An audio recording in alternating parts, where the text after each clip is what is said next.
Halo, Assalamualaikum warahmatullahi wabarakatuh. Ketemu lagi bapak-bapak, ibu sekalian, gimana sehat kabar ya? Insya Allah. Kita semua dalam kondisi yang sehat walafiat ya. Oke, bapak ibu sekalian, kali ini saya akan bercerita sesuatu yang serius. Masih di seputar dunia hukum, tapi juga tidak serius-serius amat gitu ya. Serius tapi tidak serius-serius amat.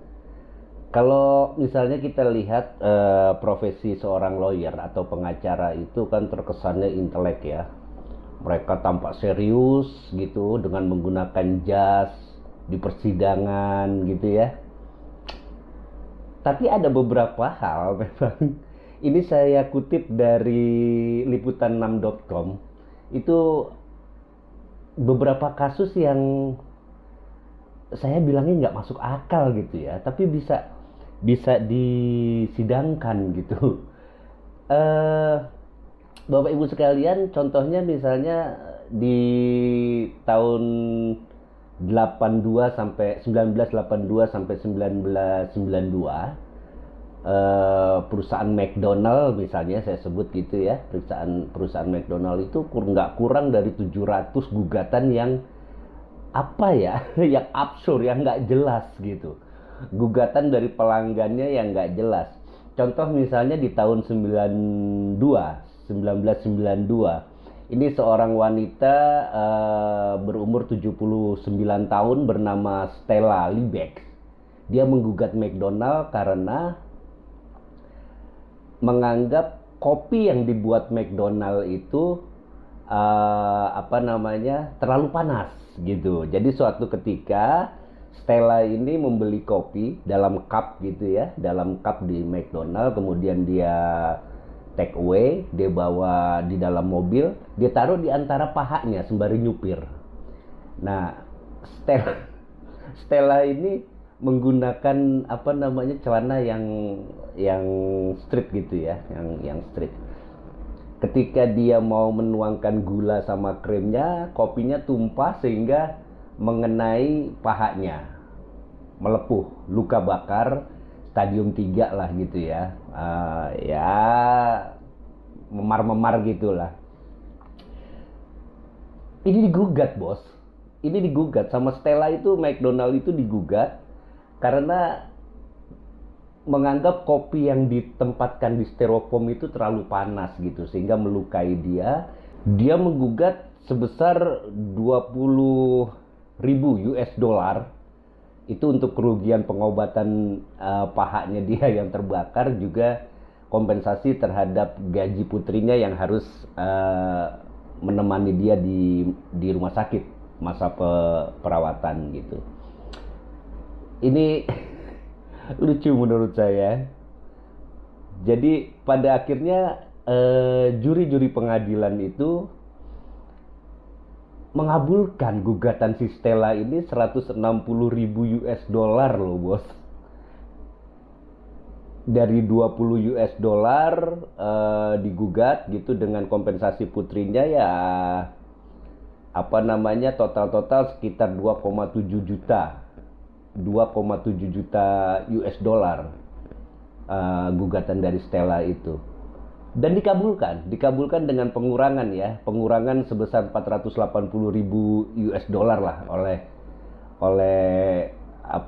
pengadilan. Bayangin, 2,7 dikurangi 480.000 US, jadi sekitar 600-an lah ya, 6 ribuan US dollar.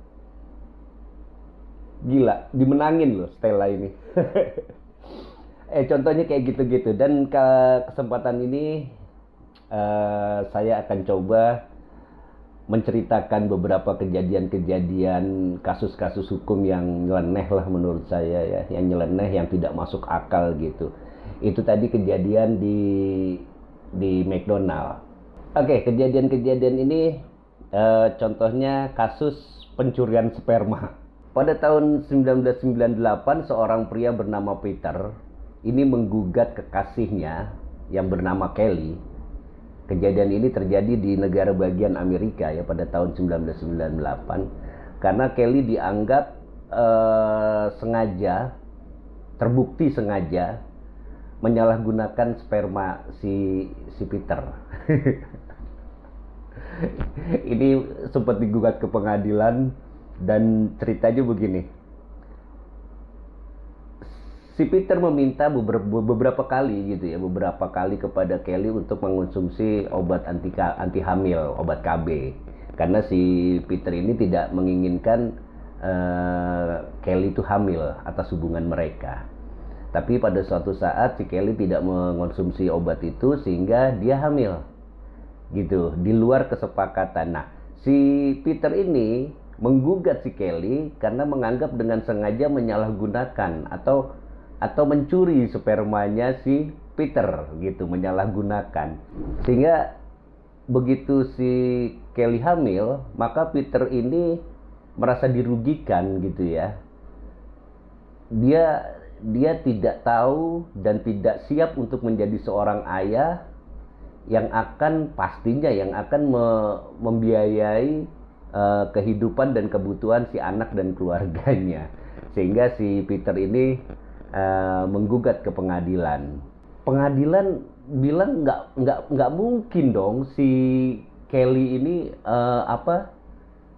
mencuri sperma gitu ya.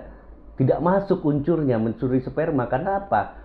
Pengalihan sperma itu tidak dengan penipuan, tidak dengan kekerasan gitu. Dipindahkan secara sadar dengan kesepakatan. Sehingga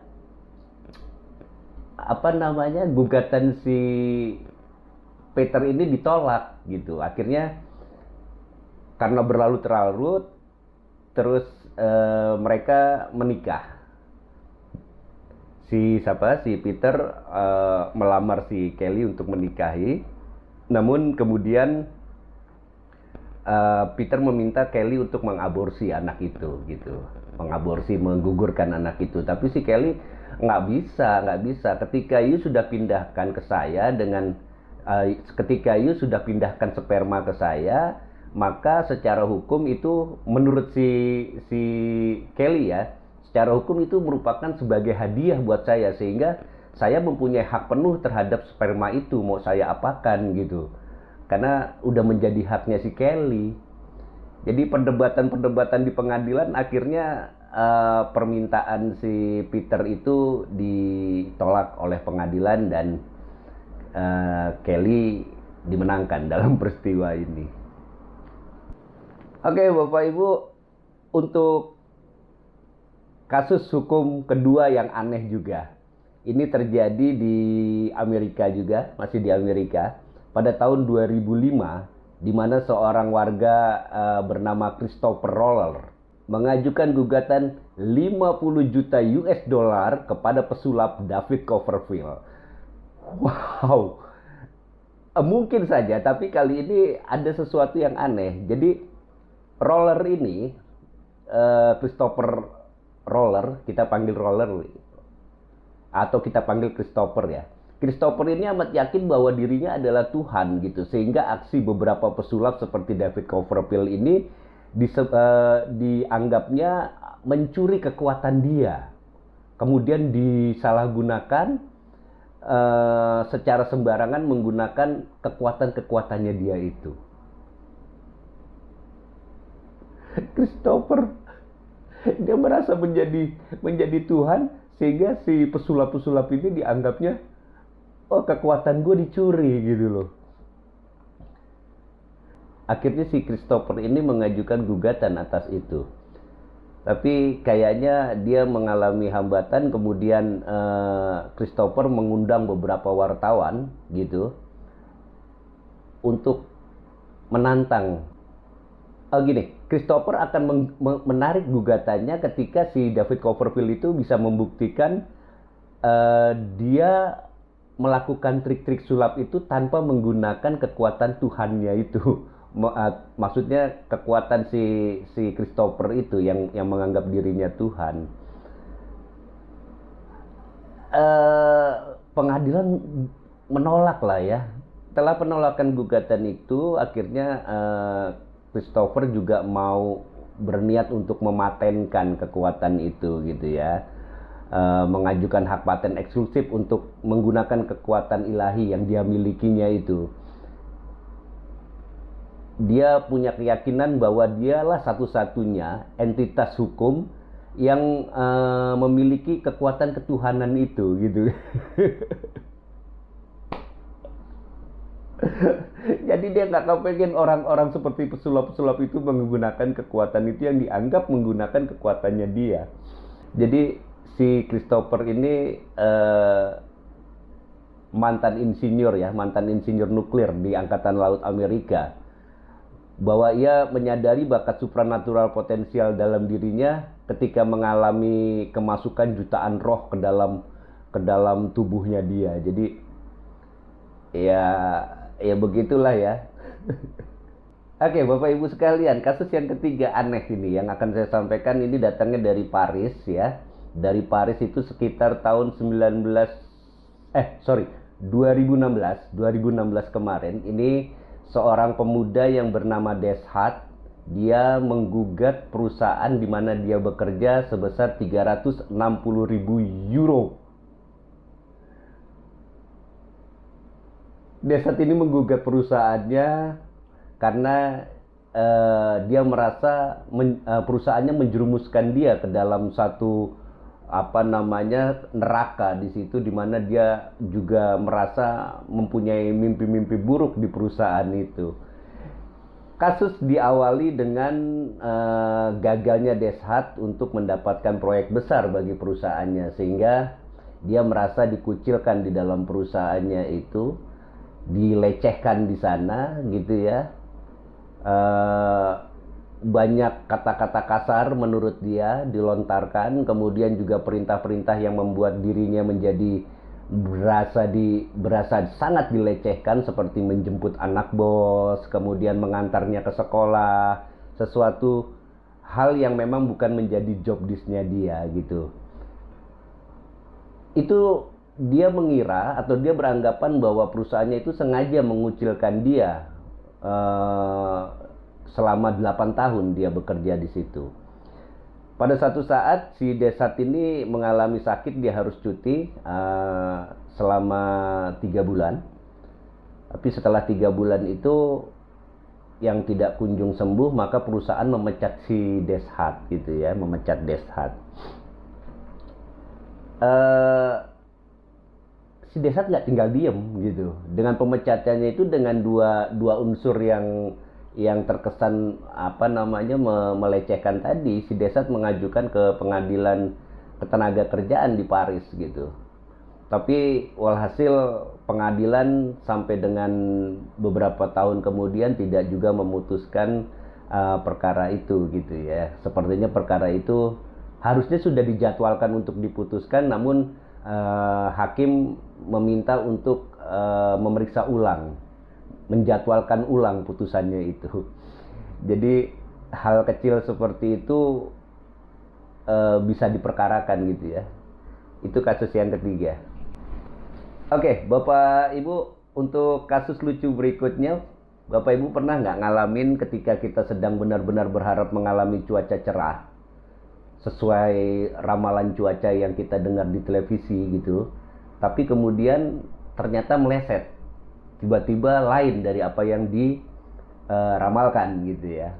Nah, ini ada cerita seorang wanita dari Israel. Dia itu mempercayai ramalan cuaca di televisi pada saat itu yang menyatakan bahwa cuaca akan cerah gitu. Nah, dia bepergian tanpa persiapan akan datang hujan. Tapi ternyata cuacanya hujan deras gitu. Hujan deras yang akhirnya membuat dia menjadi sakit. Dia juga harus cuti selama 4 hari. Ayo, wanita ini nggak tinggal diam gitu ya. Kemudian dia mengajukan gugatan prestasi terhadap pria pembawa acara ramalan cuaca di stasiun swasta itu. Pasalnya, setelah mendengar ramalan cuaca cerah di acara tersebut, si wanita ini kemudian menggunakan pakaian biasa tanpa persiapan hujan. Ternyata dia kemudian terjebak dalam hujan deras, terserang flu, dan harus cuti selama hari dan mengeluarkan biaya untuk pengobatan sebesar 38 US dollar. Kemudian sebagai kompensasinya dia menggugat televisi itu sebesar 1000 US dollar karena stres tambahannya. Kemudian dia juga harus menuntut permintaan maaf dari si pembawa acara di televisi itu, pembawa acara ramalan di televisi itu. Sesederhana itu, tapi walhasil stasiun televisi itu kemudian mencapai kesepakatan di luar pengadilan. Nah, ini tidak sampai ke pengadilan. Dia harus membayar sebesar 1000 kepada si wanita tadi, 1000 US dollar dibayar, dan juga permintaan maaf disiarkan di televisinya. Gitu ya. Oke. Kasus lainnya lagi, Bapak Ibu, jangan sepelekan kaki yang bau. Pada tahun 1999, seorang mahasiswa Belanda bernama Twinis, ya, dikeluarkan dari Erasmus University karena bau kaki. Nah, jadi ada seorang wanita, dia harus dikeluarkan dari kuliahnya karena kakinya bau gitu ya. Alasannya bau kaki tersebut membuat enggan para mahasiswa dan dosen-dosen untuk fokus pada kuliah saat ada kelas di universitasnya itu. Mahasiswa jurusan filsafat itu kemudian mengajukan gugatan hukum terhadap lembaga pendidikan itu agar ia diterima berkuliah lagi. Jadi karena dia dikeluarkan, kemudian dia menggugat universitasnya untuk agar dia bisa kuliah lagi gitu. Setelah tarik ulur pengadilan selama 10 tahun, hakim memutuskan bahwa pihak universitas harus mau menerima wanita itu untuk bisa berkuliah lagi. Tapi tidak ada keterangan apakah wanita itu juga diluluskan gitu ya. Ya ampun, orang-orang ini ya. Lagi-lagi kalau kita berpandangan dengan istilah pepatah hukum lama gitu ya, dimana apapun yang terjadi walaupun langit runtuh, maka hukum harus ditegakkan. Ya, jadi Bapak Ibu, tadi ada beberapa kasus yang memang aneh-aneh gitu, aneh-aneh dan tidak juga berat menurut saya, dan saya juga nggak tahu pasal-pasal apa yang harus dikenakan dengan kasus-kasus seperti itu gitu ya. Mudah-mudahan kita di Indonesia tidak seperti mereka-mereka yang apa-apa harus dengan penyelesaian secara hukum, apa-apa dituntut gitu ya. Di Indonesia ini pencemaran nama baik, kemudian perbuatan tidak menyenangkan, itu aja absurd, sesuatu yang ya sangat subjektif sekali. Apalagi hal-hal yang seperti saya sampaikan tadi. Oke, Bapak Ibu, begitu aja yang bisa saya sampaikan. Mohon maaf, ini sekedar rileks saja, bahwa sebenarnya hukum itu harus dipandang dengan sisi yang lebih luas, tidak hanya kepada aturan, tapi juga harus mempertimbangkan sosiologis, filosofi, dan dasar-dasar hukum serta tujuan dari hukum itu sendiri. Gitu Bapak Ibu, terima kasih. Mohon maaf ketika saya mengucapkan kata-kata yang salah atau penafsiran saya yang salah. Sekali lagi saya mohon maaf. Akhir kata saya ucapkan wabillahi taufiq wal hidayah. Wassalamualaikum warahmatullahi wabarakatuh.